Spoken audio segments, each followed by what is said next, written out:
Kikakasiddwa Naggagga omugagga omu ku basinga mu kibuga Kampala amanyiddwa nga Alhaji Habibu Kajimu akwatiddwa ku biragiro by'omuduumizi w'eggye lya kuno Gen.Muhoozi, era kigambibwa mbu ono yateekeddwa dda wali ku balakise makindye. Nsonga ki ogenda kuba ozitegeera mukwano gwaffe atuwuliriza ng'ono y'omu kwe badde beenyigira mu kugulira eggwanga lino ebyokulwanyisa ebweru eyo mu mawanga ago agabikola ag'amaanyi. Tugenda byetegereza.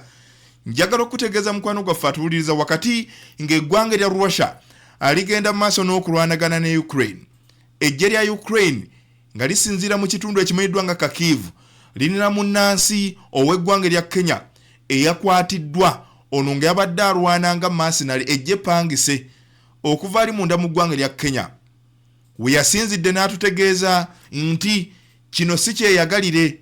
Waliwo alipoota eyoleka nti waliwo abakyala wakati w'emyaka 18 ku myaka 22 okuva mu mawanga ag'enjawulo nga n'eggwanga erya Uganda mweriri batwalibwa munda mu ggwanga erya Russia ne bayingizibwa mu ggye ne batwalibwa ku ddwaniro okulwanira ku ludda lw'eggwanga lino. Atugenda kubyetegereza. Asonga wakati nga parliamenti y'ensi yonna egiyite UN General Assembly ekyatojjera wali mu kibuga New York munda mu ggwanga erya America. Njagala okutegeeza eggwanga erya Iran okusinzira ku getufuna UN eganye okujja natti ezateekebwa ku Iran oluvannyuma lw'okulemererwa okulekerawo okusima ekyobugagga ekimanyiddwa nga uranium ekivaamu ebyokulwanyisa ebya nuclear. Kati okusinzira ku lukuŋŋaana lwategeezezza natti zino tezigenda kuggyibwa ku Iran okuggyako ng'ekkiriza ne yeesonyiwa ekirowoozo eky'okukola nuclear. Atugenda kubyetegereza. Mu mbeera y'emu mu kibiina ky'amawanga amagatte eggwanga erya America oluvannyuma lw'okuvayo ne litegeeza limmye visa eri omukulembeze w'eggwanga erya Palestine ng'ekigendererwa tebaagala mukulembeze ono amanyiddwa nga Mahmoud Abbas ayanje ensonga ku biki Israel byekolera mu kitundu ekya West Bank kw'otadde n'oluwannanda lw'e Gaza. Olunaku lwadde Lwakutaano ekiro ekyakeesezza olunaku olw'omukaaga palamenti y'ensi yonna yakubye akalulu wakati ng'amawanga gaabadde 150 agaalonze 145 ne gakkiriza yeetabire mu lukuŋŋaana luno ng'asinzira mu ggwanga erya Palestine ku nkola eya Zoom. Atugenda kubyetegereza era okutandika n'olunaku olw'enkya agenda bba mu kiise. Awo bwe tugenda okuva tugendeko munda mu ggwanga erya Afghanistan. Birungi si birungi eri gavumenti y'eggwanga erya America oluvannyuma lwa gavumenti ey'abasajja Abataliban ekulembera munda mu ggwanga lino okugaana America okuzza amagye ku nkambi emanyiddwa nga Bagram Air Base eyakozesebwa ennyo eggwanga erya America okumala emyaka 2. Nsonga ki lwaki America eyagala enkambi eno? Atugenda bba tubyetegereza. Akkiriza nkolemu katono nnyo bwe nti n'oluvannyuma nzije ate lukoye.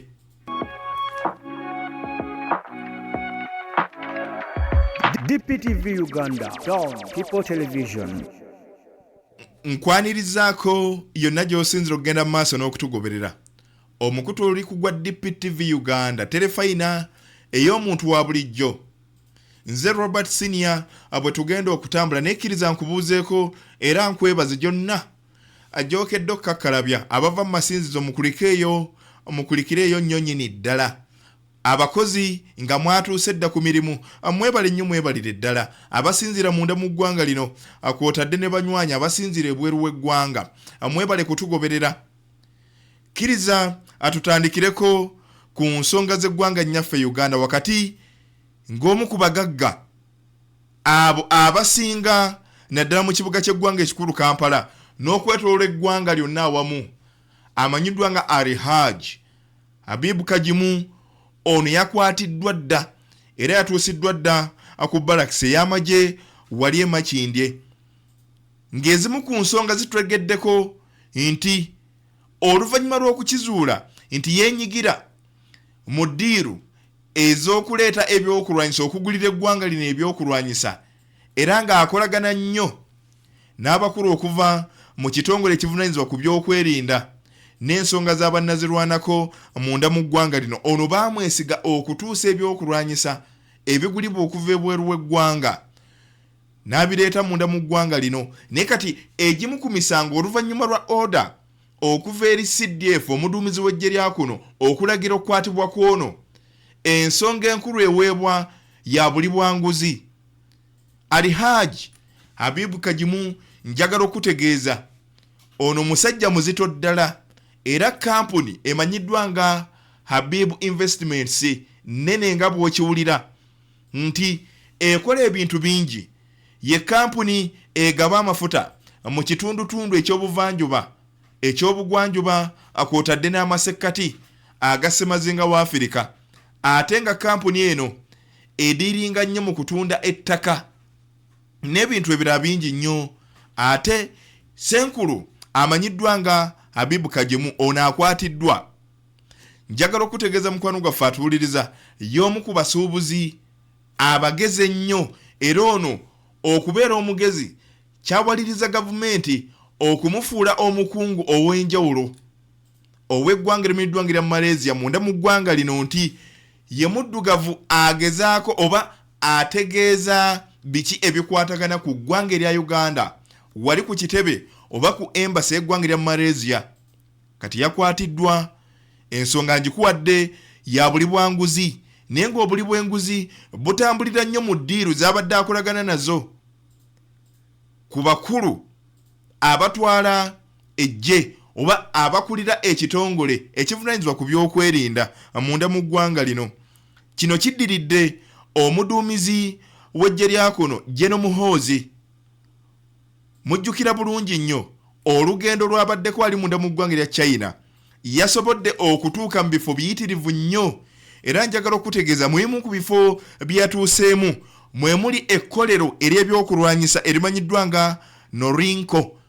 Era nga bw'ogenda mu maaso n'okulaba ye Gen.Muhoozi Kayine Rugaba omuduumizi w'eggye lya kuno nga ku luno teyalutumidde mwana yatuuseeko ku kkolero erisinga obunene mu kuweesa ebyokulwanyisa mu nsi yonna nga lizitowa obuwumbi bwa $82 mu obukadde 600.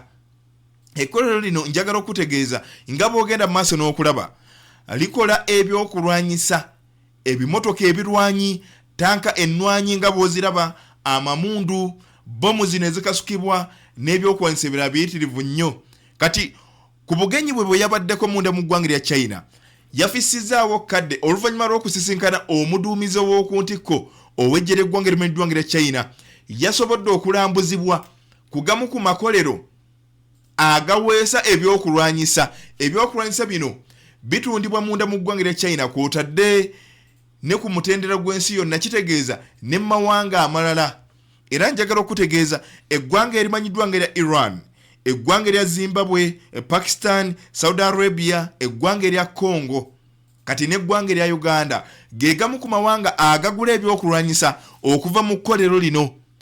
Litondebwawo mu mwaka gwa 1980 era njagala okujjukizaamu wakati nga lyakamala emyaka 13 mu 1993 eggwanga erya America liteeka nnatti enzito ku kkolero lino era ne litegeeza terigenda kuddamu kutunda kyakulwanyisa kyonna munda mu ggwanga erya America asonga ne mu bukulembeze obwa George Bush mu 2003 gavumenti y'eggwanga erya America eyongera nnatti enzito ku kkolero lino era neeteeka n'ennatti endala ku mawanga gonna agagula ebyokulwanyisa okuva mu kkolero lino. Kati omuduumizi w'eggye lya kuno oluvannyuma lw'okukyalira ekkolero lino njagala okutegeeza yazudde egimu ku miwendo egy'ebyokulwanyisa bino. Ajjukira eggwanga erya Uganda wakati mu kugula ebimu ku byokulwanyisa okuva munda mu ggwanga erya China libadde nnyo lisindika abantu. Kati mwaba abasindikibwa ye Alhaji Habibu Kajimu eyakwatiddwa oluvannyuma lw'okwesigibwa okugenda okugulira eggwanga lino ebyokulwanyisa bweru. Kati tanka ebadde etundibwa oba tanka etundibwa $2,000 okusinziira kwa Habibu Kajimu. Omuwendo guno abadde aguteekako wagguluko ate nga ezimu ku nsonga ezireeta Gen.Muhoozi mu ofiisi ey'okuduumira eggye lya kuno eya waggulu eya Chief of Defence Forces kulwanyisa nguzi egimu ku miramwa gyavayo n'ategeeza nti azze kumalawo nguzi naddala mu byokwerinda eby'eggwanga lino.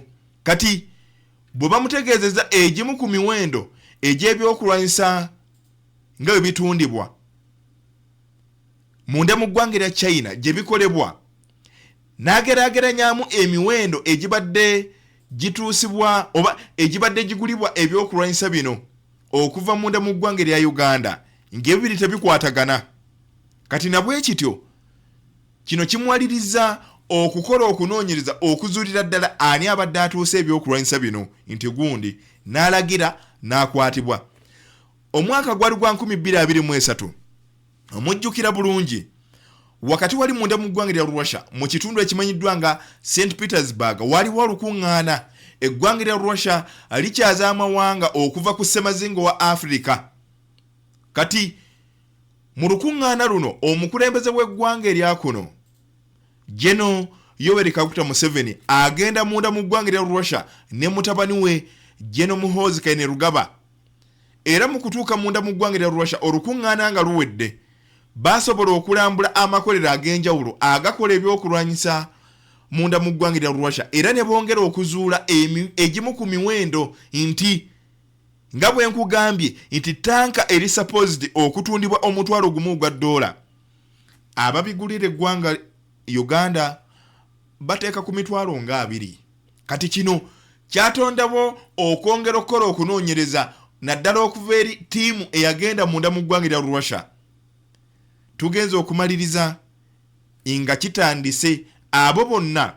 Jjukira ebimu ku bitonotono bye tuyinza okutegeera ku muduumizi w'eggye lya kuno y'omu ku bantu abataagalira ddala nguzi.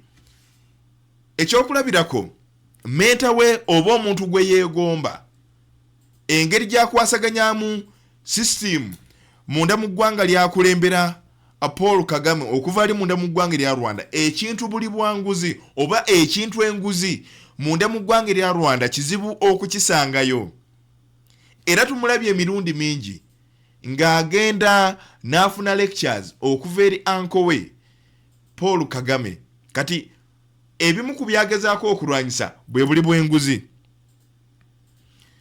Wakati nga Alihaja Abibu Kajimu akwatiddwa, amavannyuma gooleka nti yateereddwa dda ku nkambi y'amagye giyite military barracks esangibwa e Makindi. Ono waagenda okuggyibwa agende maaso n'okubitebya, ajja atya okutandika okulya enguzi. Wakati nga gikunukkiriza okwera emyaka 2, Kacyanga Gen.Muhoozi aweebwa omulimu oba alinnyisibwa amadaala n'asuumuusibwa n'afuuka omuduumizi ow'eggye lya kuno ow'oku ntikko. Kati mu kugoberera kino, ofiisi gy'alina okutuulamu eri wali embuya, ekyamazima gigenda kuwera emyaka 2, Kacyanga afuulibwa CDF ow'eggwanga, ofiisi eyo tagituulangamu. Atuula ku kitebe eky'eggye erikuuma omukulembeze w'eggwanga erimanyiddwa ng'erya SFC. Ekitebe kino kisangibwa wali mu bitundu eby'Entebbe mu kitundu ekimanyiddwa nga Kasenyi. Eyo gy'atuula, obutafaanaganako nga bwe yaddira mu bigere okuli Generaali Katumba Wamala, okuli Geno David Muhoozi, kw'otadde n'omugenzi kati alonda Nyakairima. Gen.Muhoozi wakati nga gikunukkiriza okwera emyaka 2 ng'emuduumizi w'eggye lya kuno ow'oku ntikko, ofiisi ye yasalawo kutuula ku kitebe eky'eggye erikuuma omukulembeze w'eggwanga, so nga ofiisi ya CDF esangibwa wali embuya we bali mu kuzimba ekitebe eky'ekitongole ekivunaanyizibwa ku byokwerinda. Tulinze tulabe wakati nga enteekateeka ez'okuzimba oba omulimu gw'okuzimba ekitebe kino guwedde, anaasobola okukyusa obwanga n'atuula w'alina okutuula. Yembeera no mukwano gwaffe atuwuliriza abweto bwetambula okuva munda mu ggwanga nnyaffe Uganda, wakati ng'omuduumizi ow'eggye lya kuno yatoyedda oda naggagga City Tycoon Alihaji Abibu Kajimu n'akwatibwa. Ono nkugambye alina omulimu gw'amaanyi nnyo gw'akola ku kitebe ky'eggwanga lya Malaysia ekisangibwa munda mu ggwanga lino. Kkiriza ensonga ezo nga tuzerekereza ate tugendeko wali munda mu ggwanga erimanyiddwa nga Ukraine kitundu ekimanyiddwa nga Kharkiv okuva ku nsonda ez'esika azoleka waliwo munnansi ow'eggwanga erya Kenya eyakwatiddwa amagye ag'eggwanga erimanyiddwa nga Ukraine ng'ekigendererwa ekikulu ono abadde arwanira eggwanga erya Russia. Kati okusinziira ku musajja mukulu eyategerekeseeko erinnya erimanyiddwa nga erya Evans avayo n'ategeeza nti ye yagenda munda mu ggwanga erya Russia ng'omuddusi w'emisinde era omulambuzi. Kati mu kutuuka munda mu ggwanga erya Russia baamukaka ne bamuyingiza mu ggye ery'eggwanga eryo, era bino abyogera oluvannyuma lw'amagye ga Ukraine okumukwatira mu kitundu ekimanyiddwa ng'eky'Kharkiv. Ne batandika okumuggyako interview era ategeeza bw'ati nti nafundikira munda mu ggwanga erya Russia nga sitegedde nti ngenda kuyingizibwa mu ggye lya ggwanga lya Russia era nze sisaavingako sibeerangako mu magye. Kati okusinza ku musajja mukulu ono ategeeza nti abasajja abarasha oluvannyuma lw'okutuuka munda mu ggwanga eryo bamusuubiza okumuwa omulimu era ne bamuwa n'empapula ez'okusayininga. Oluvannyuma lw'okusayininga empapula zino bamufulumya ne bamutwala ebweru ne bamutegeeza nti osayiniza empapula za kuyingira ggye ery'eggwanga lya Russia. Era mu kugoberera kino njagala okutegeeza ayongera n'ategeeza nti oluvannyuma lw'okuteeka omukono ku biwandiiko bino bamuggyako passport n'essimu era ne bamutegeeza nti baakubimuddiza.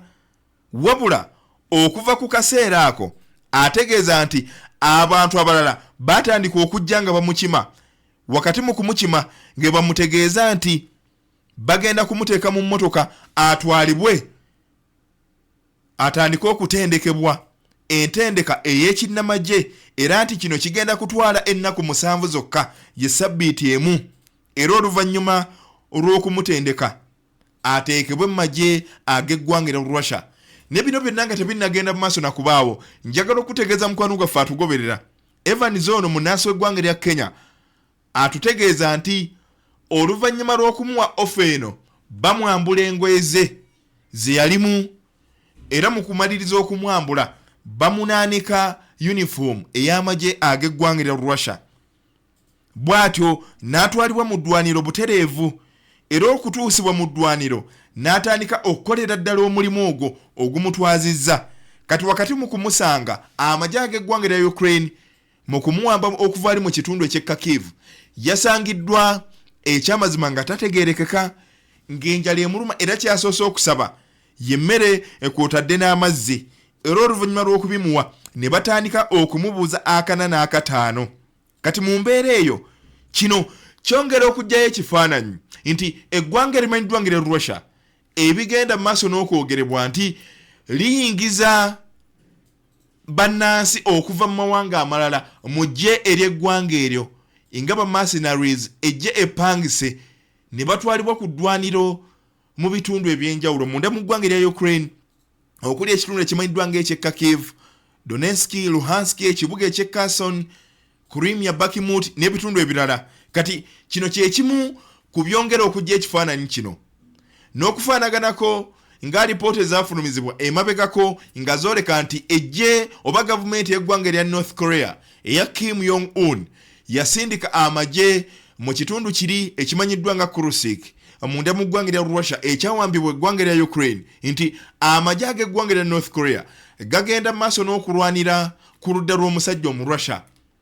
Mu kusooka byali bigambo okusinza ku kitongole ekikesi eky'eggwanga erya South Korea akivaawo nekitegeeza nti amagye agaatwalibwa eggwanga erya North Korea munda mu ggwanga erya Russia mu kitundu Kursk abasinga abajaasi battibwa kati ku mikolo egyabadde wali munda mu ggwanga erya China, wakati nga China ejjukira nga bwe giweze emyaka 8 kacyanga eggwanga erya Japan aligenda mu maaso n'okuwanika ekyatonda ekkomo ku ssematalo owookubiri.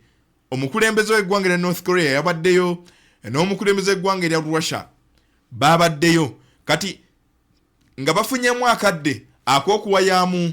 Kim Jong-un yavuddeyo n'ategeeza nti mweteefuteefu okwongera eggwanga erya Russia abajaasi okusobola okufufugaza omusajja mu Ukraine n'abazungu. Kati nga tukomyewo ku nsonga eya munnansi ow'eggwanga erya Kenya eyakwatiddwa wali mu ddwaniro munda mu ggwanga erya Ukraine ayongera okutegeeza ensi nti oluvannyuma lw'okumusunsula n'ayingizibwa mu ggye ly'eggwanga erya Russia waliwo bannansi okuva munda mu ggwanga erya Russia munda mu ggwanga erya Belarusi ne mawanga ag'enjawulo okuva ku ssemazinga wa Afrika abayingizibwa mu magye ag'eggwanga erya Russia nga tebeeyagalidde. Kati okusinziira ku Vladimir Zelensky akulembera eggwanga erya Ukraine ayongera n'ategeeza nti ebikwekweto ebikolebwa eggwanga erya Russia mu kitundu kino ekimanyiddwa nga Kharkiv ali munda mu ggwanga erya Ukraine byenyigirwamu ba mercenaries okuva munda mu ggwanga erya China,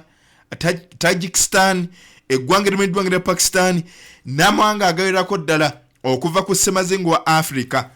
Kati Russia bwerumba eggwanga erya Ukraine abamu ku bakulembeze okuva ku lukalu lw'omwana w'omuddugavu abaasooka okuvayo okuvumirira kino ye mukulembeze amanyiddwa nga Samuel William Ruto akulembera eggwanga erya Kenya avaayo n'avumirira nesekuvumirira yenna ekyakolebwa eggwanga erya Russia okulumba wali munda mu ggwanga erya Ukraine era n'ayongera n'ategeeza nti kino si kya buntu.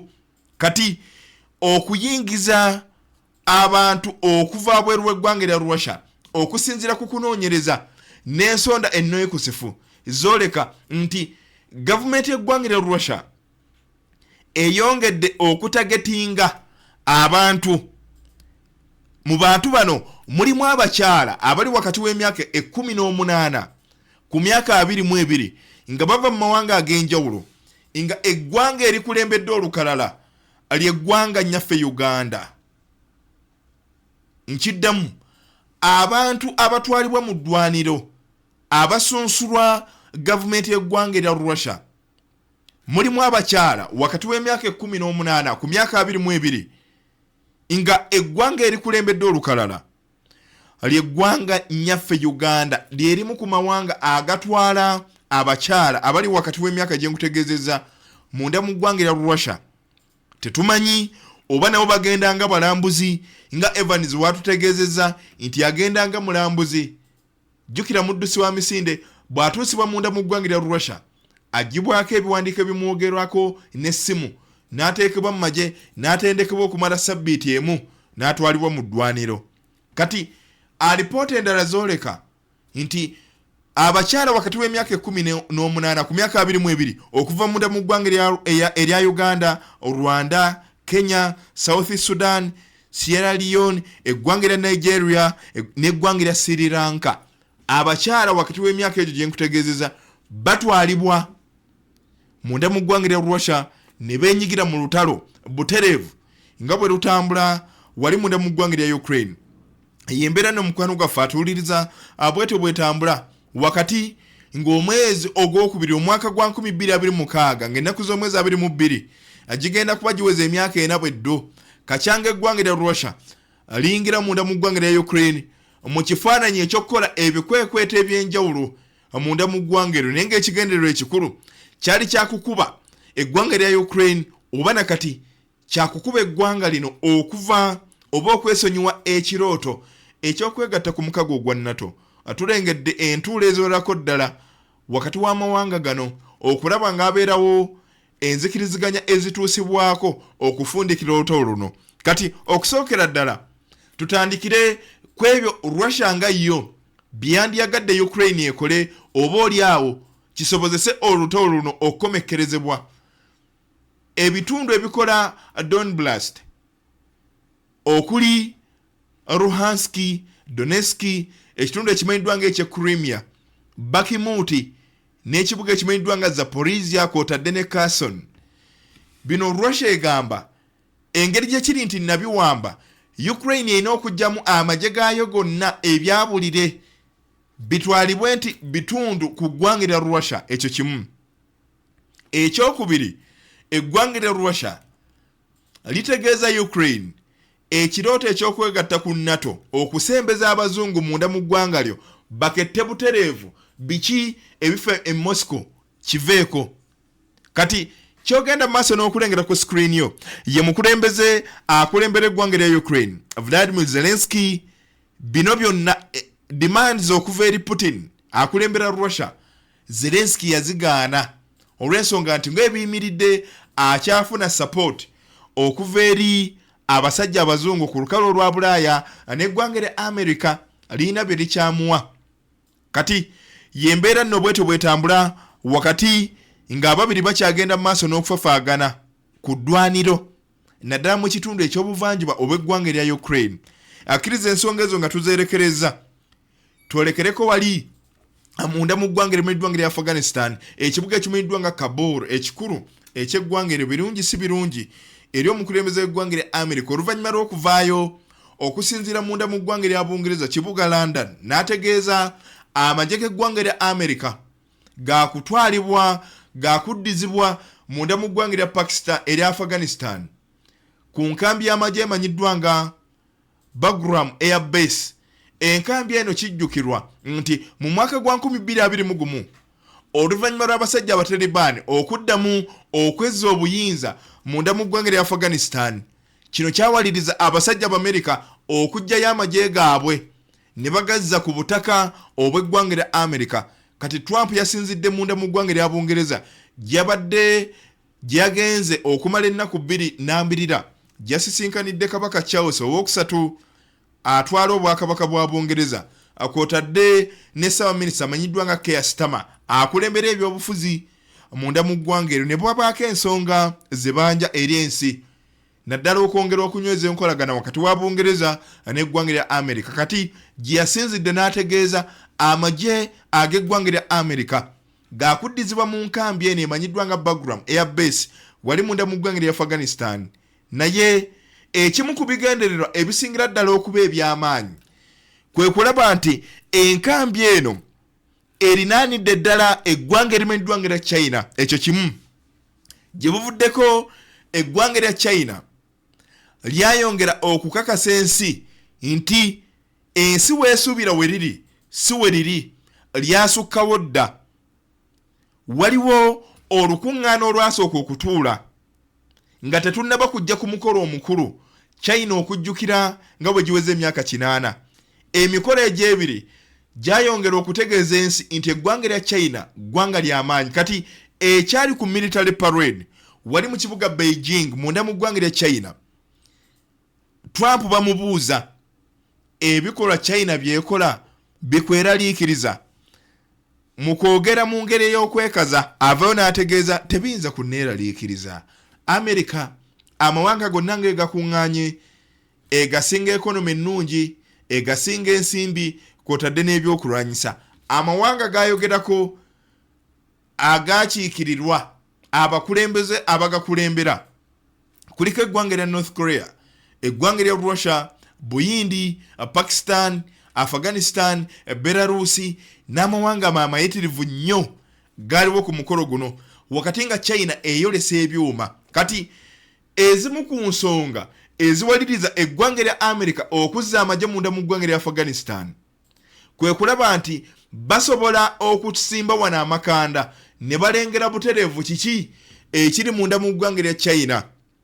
Ku lunaku lwe lumu olwokutaano njagala okutegeeza omukulembeze w'eggwanga lya America Donald J. Trump akwata essimu akubira omukulembeze ow'eggwanga lya China Xi Jinping ne babaako ensonga ze boogera. Jjukira eggwanga lya America ng'ebiyimiridde essaawa zino enkolagana ntono ddala n'eggwanga lya China oluvannyuma lwa America okuteeka tariffs ezitategeerekeka ezitali nnomo ku byamaguzi ebiva munda mu ggwanga lya China ebigenda munda mu ggwanga lya America.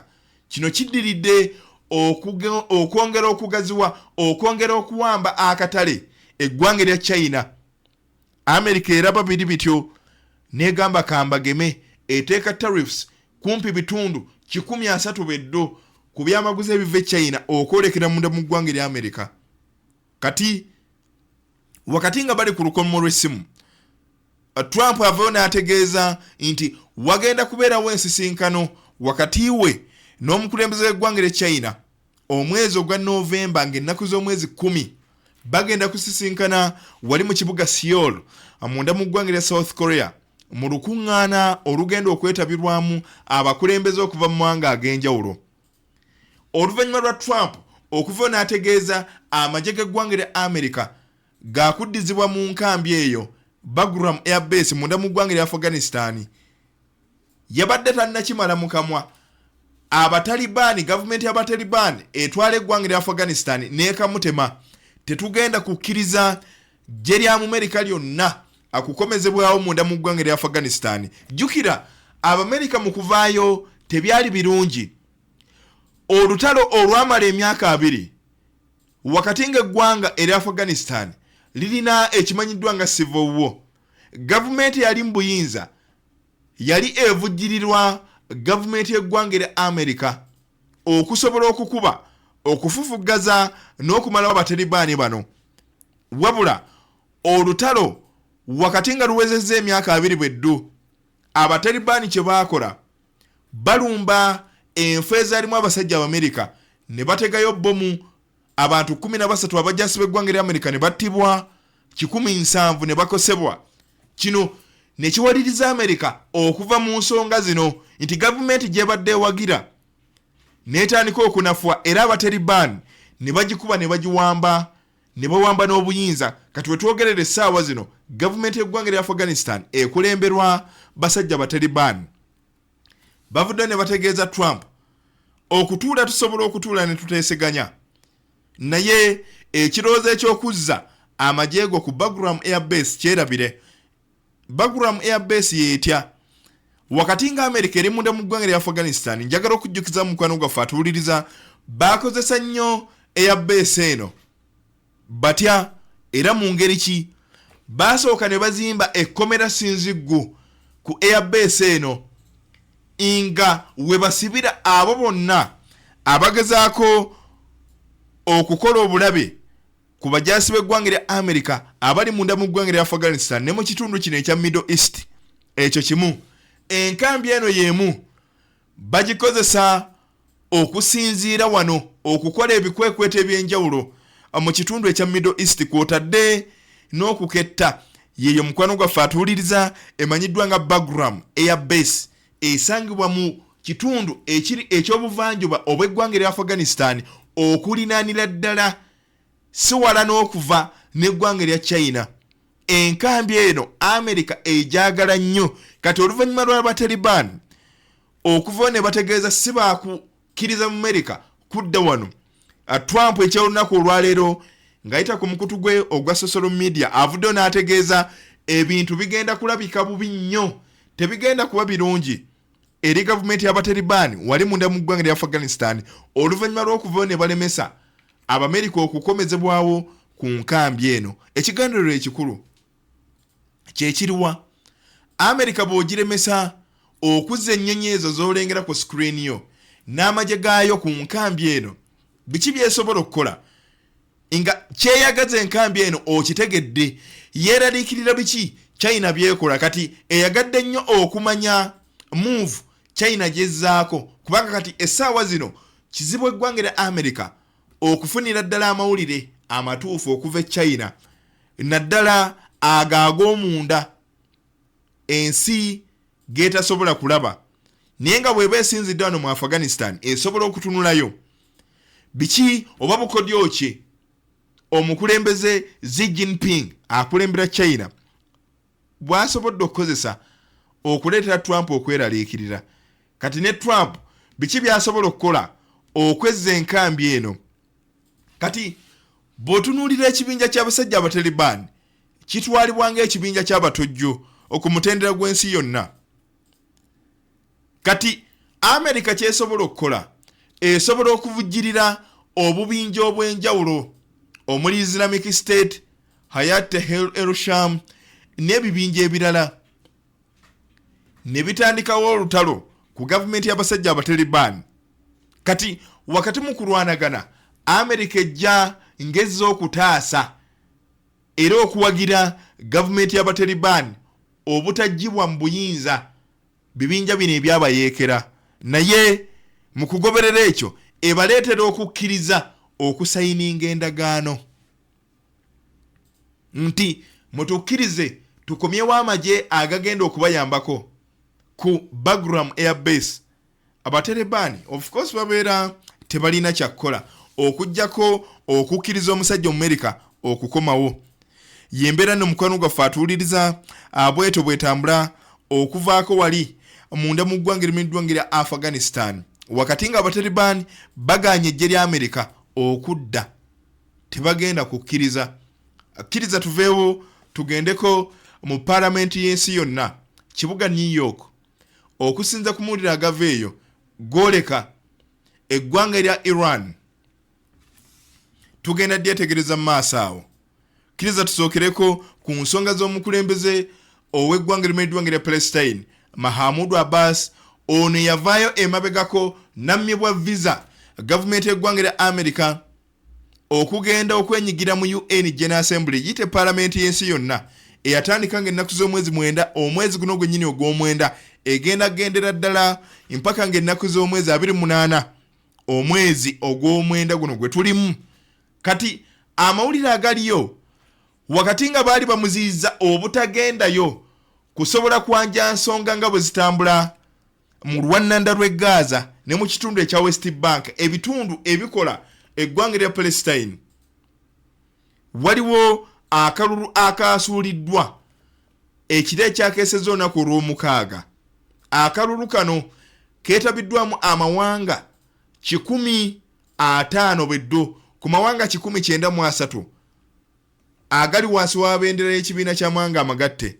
Kati ku mawanga 150 amawanga 145 ne gakkiriza nti Mahmoud Abbas omukulembeze w'eggwanga lya Palestine tukkirize yeegatte mu lukuŋŋaana luno mu nkola eya online ng'asinziira munda mu ggwanga lya Palestine ku Zoom yeetabe mu lukuŋŋaana luno tuwulirize biki byayogera kubanga ezimu ku nsonga eziteesebwako oba ezigenda okwogerwako oba ezaayogeddwako edda lwe lutalo Isirayiri lweri mu kulwanagana nalwo mu kitundu kino ekya Middle East n'ebitundu specifically ebyenjawulo ng'oluwannanda lw'e Gaza n'ekitundu ekya West Bank. Kati okusinziira kwa lipoota eyafulumizibwa emabegako ekibiina ky'amawanga amagatte ng'eyoleka nti eggwanga lya Isirayiri liri mu kukola ekimanyiddwa nga genocide mu luwannanda lw'e Gaza. Kino kyawaliriza ekibiina ky'amawanga amagatte kino okukkiriza Mahmoud Abbas wabeewo akalulu akasuulibwa bamukkiriza oba tebamukkiriza tugenda okumaliriza nga amawanga 145 go gakkiriza yeetabe mu lukuŋŋaana luno era ekyo ne kikkirizibwa okutandika n'olunaku olw'enkya agenda kubeera nga butereevu mu lukuŋŋaana luno naye nga bamukonekitinga bukonekitinzi. Ekyo kimu. Ekyokubiri wakati nga UN General Assembly ekyagenda mu maaso n'okutojjera njagala era okutegeeza eggwanga erimanyiddwa lya Portugal lyegase ku ggwanga erya Canada, eggwanga erya Bungereza, eggwanga erya Bufaransa n'eggwanga erya Australia nti gano ge gamu ku mawanga ag'abazungu agagenda okukkiriza eggwanga erya Palestine nti ggwanga. Jjukira ku mawanga 193 agali wansi wa bendera y'ekibiina ky'amawanga amagatte kuliko amawanga 40 gokka agakkiriza nti eggwanga erya Palestine ddala ggwanga. Ekitundu ekimanyiddwa ng'eky'e Gaza ne West Bank ebitundu ebyo ebibiri bw'obigatta bye bikola eggwanga erya Palestine nga ekitundu ekimu kyamaze okuteekebwa ku ttaka. Kati ekitundu ekyokubiri njagala okutegeeza mukwano gwaffe atuwuliriza era atugoberera nti Isirayiri wemaliriza okuwamba kyenkana ebitundu 9 eby'oluwannanda lw'e Gaza.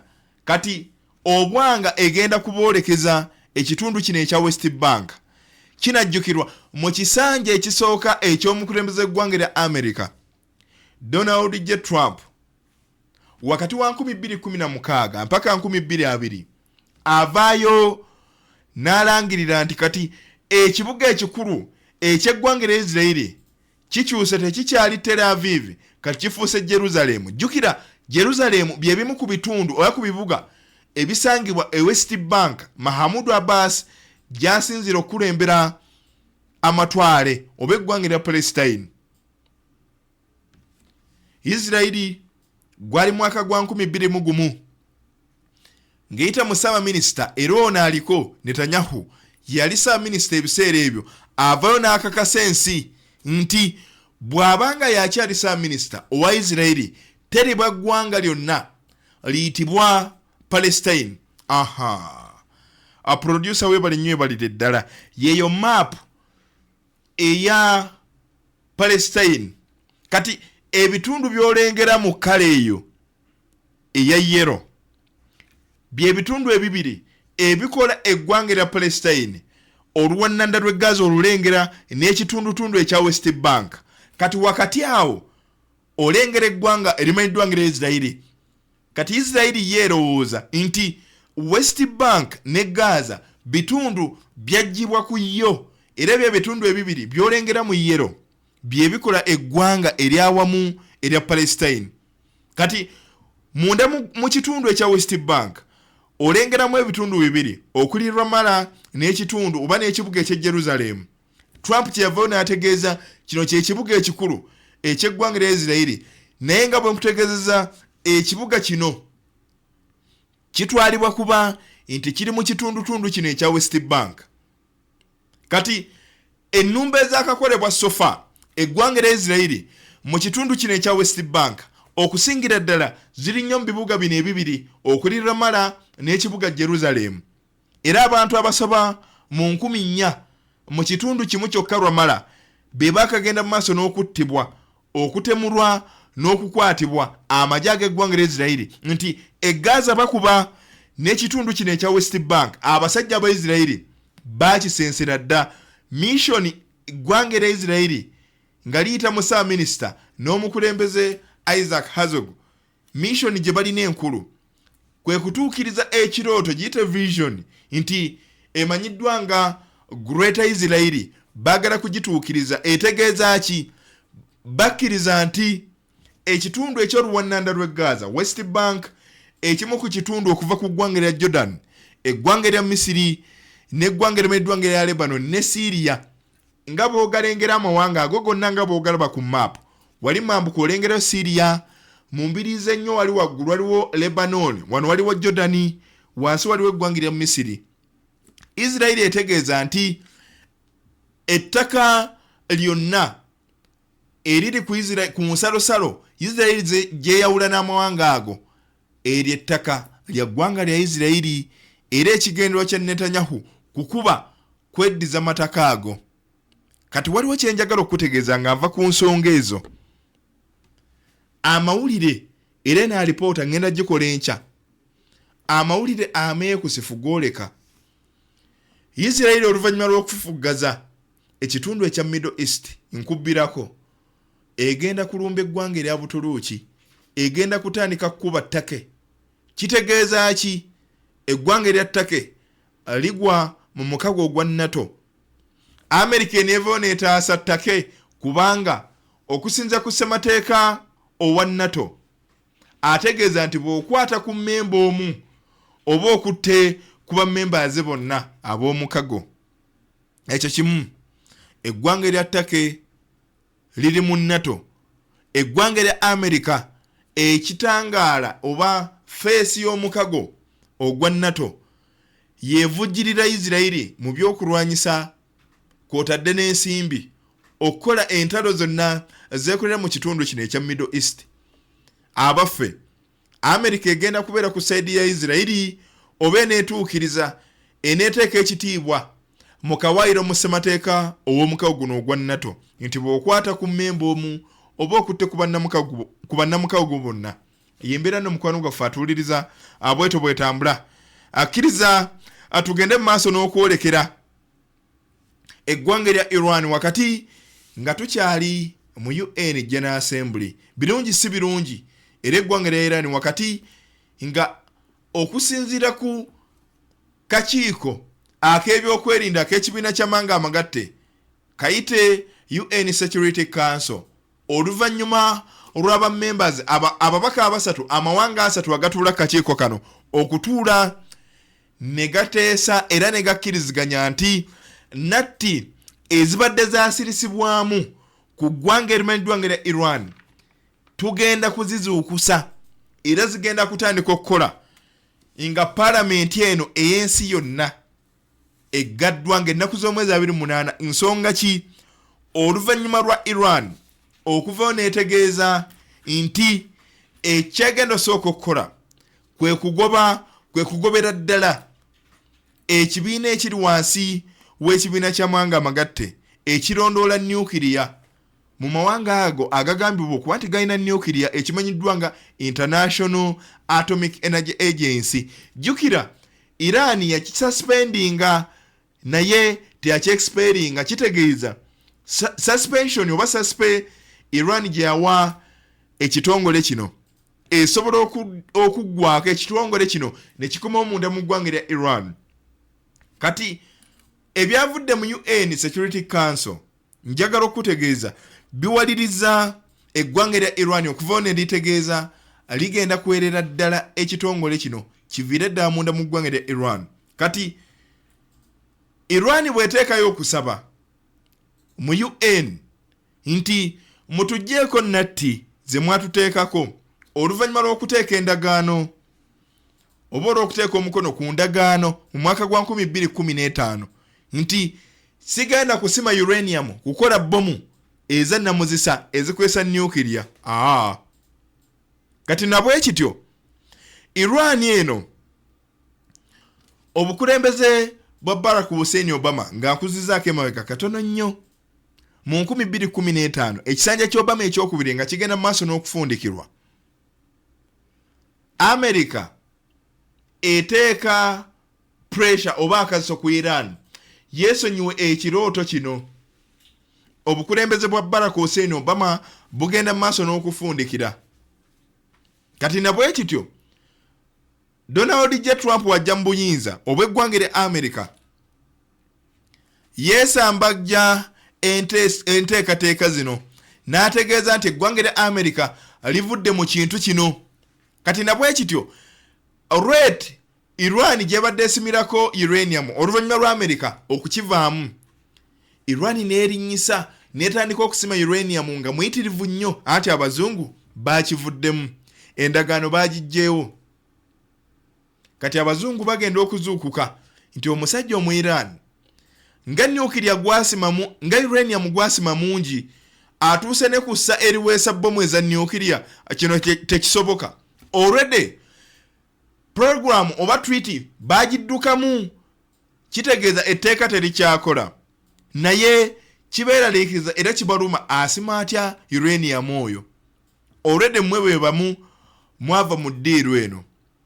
Tugenda okumaliriza eggwanga lya Iran eggwanga erimanyiddwa ng'erya Bungereza Bufaransa ne Bugirimaani agakola E3 gasindikira Iran ekiragiro okukkiriza batuule bateese ng'enteeseganya zino za kujja Iran bagigireko ddala ekirowoozo ekyokusima uranium okukola ebyokulwanyisa ebyo byolengera ebya nukiriya bomu ezo z'olaba. Iran evaayo nebategeeza nze sisobola kulekera okusima uranium kubanga uranium gwensima mujjamu masannyalaze simukolamu byakulwanyisa namuzisa. Kati bukedde olunaku olwaleero UN General Assembly evudde neetegeeza Iran tugenda kuzuukusa natti ezaali zaasirika kubanga okusinziira ku bbanga libawa Iran ebadde n'ebbanga okuva omwezi ogw'omukaaga we baatuulira ne bateeseganya okutuuka UN General Assembly ng'ewedde kakitegeeza leero ennaku z'omwezi 21 ennaku z'omwezi 28 ezituuka nga Iran tennaba kuvayo okutegeeza nti kati tekyasima uranium kitegeeza bagenda gikubako natti zino. Ebyo ebyokulwanyisa byolengera mu mukwano gwaffe atuuliriza abasajja abazungu bibalumya omutwe. Kati ekisinga okwewuunyisa mu mbeera eno eggwanga lya Isirairi erirwana ne Iran enkya n'eggulo lirina nuclear warheads bomu namuziseza nuclear 9 Iran ebadde tennaba kuvaho okulangirira bomu yonna ebadde ekyali ku mutendera ogwagala okutandika okukola ebyokulwanyisa bino. Israel evaayo neetegeeza bomu zino zirina neraliikirira Iran eno eyinza okunkolako obulumbaganyi akyogamba yo Iran tekweraliikirira ekyo kimu. America bwevaayo nekuba enfo za Iran Natanzi Isfahan ne Fordo evaayo netegeeza ensi nti ekirooto kya Iran ekyokukola nuclear ekijjeewo ekisaanyizaawo wabula okusinziira ku kunoonyereza okukolebwa omu ku bajjeno ab'eggwanga lya America ava mu kitongole ekikessi avayo n'afulumya alipoota ekontana n'eyafulumizibwa omukulembeze wa America ng'amaze okuba enfo za Iran nti enfo zino ziteekeddwako just zikoseddwa ne mu bbanga lya myaka 2 Iran egenda kuddamu etambuza ekintu ng'ebadde ekitambuza jeno oyo n'agobebwa. Kati kino nga kyoleka bwolesi nti America bw'oba ogamba kituufu wakuba enfo z'omusajja n'ozijjawo siraba lwaki oba okyamweraliikirira kubanga eggwanga lya Israel kye lyasooka okukola kwe kutirimbula bannasayansi bonna abali mu puroguramu eno eya nuclear ey'eggwanga lya Iran ne bawamba n'empapula zonna n'ebisinga ne babyokya. Kati nabwe kityo bonga balowooza abazungu balowooza nti Iran bagireka eryawo. Kati okusinziira ku Bungereza Bugirimaani ne Bufaransa baavayo ne bategeeza nti tulemeddwa okukkaanya n'eggwanga erya Iran okwesonyiwa enteeseganya zino oba enteekateeka zino ez'okukola nuclear. Kati nga bwe kityo kyoleka bwolesi nti Palamenti y'ensi yonna UN General Assembly weggwera UN egenda kuba terina kyakkola okuggyako okuteeka nnatti ku Iran. Era Iran oluvannyuma lw'okusaba nti nnatti zino zigibwewo permanently mu butongole zibeere nga teziriiwo UN evuddeyo n'ekamutema nti olukuŋŋaana we luggwera ng'ennaku z'omwezi 28 nnatti zino zikoma obutereevu. Yembeera n'omukwano gwaffe atuwuliriza abwete bwetambula okuva ali munda mu ggwanga lya Iran wakati nga minisita avunaanyizibwa ku nkolagana n'amawanga amalala ow'eggwanga lya Iran avuddeyo n'ategeeza ebintu bino oba okusalawo kuno okukoleddwa nga kwenyigiddwamu nnyo oba nga kwekuusa nnyo ku nsonga ez'ebyobufuzi. Tulinze tulabe wakati nga Iran erina ennaku ziri 7 zokka okuvayo n'etegeeza ensi nti ekirooto ekyokuweesa nuclear oba wa masannyalaze nga bwegamba oba wa byakulwanyisa tukitadde ebbali. Kkiriza asigenda kugaziwa kusukkako wano. Njagala kusinziira wano okwebaza obadde mugoberezi obadde mulabi mulungi obadde DPTV Uganda. Video agituwere like kigisobozese okuddukira ku speed ey'ekizungirizi era ekitangaala okutuuka almost ku buli omu agoberera era anyumirwa ensonga zino. Ffe tuliwo okuzibula maaso tuliwo okubuulira ekyo olwedde kye walabye dda naye n'otakitegeera tuliwo kikunnyonnyola n'okitegeerera ddala tukimanyi oba wabirabye dda naye nga tewabitegedde. Subscribinga, likinga, sharinga, commentinga tusobole okutambula. Mu production nga bulijjo ntambudde ne munywanyi Morgan Keys Official Luwero's Finest 256 tokeerabira Kaliddalu content creator era y'omu ku benzikiriza abaddukanya emikutu egy'emitimbagano kyenkana egya buli munene gw'owulira munda mu ggwanga lino. Nga bulijjo nze Robert Senior akkiriza nkwagaliza akaseera akalungi n'okusigala ng'otugoberera.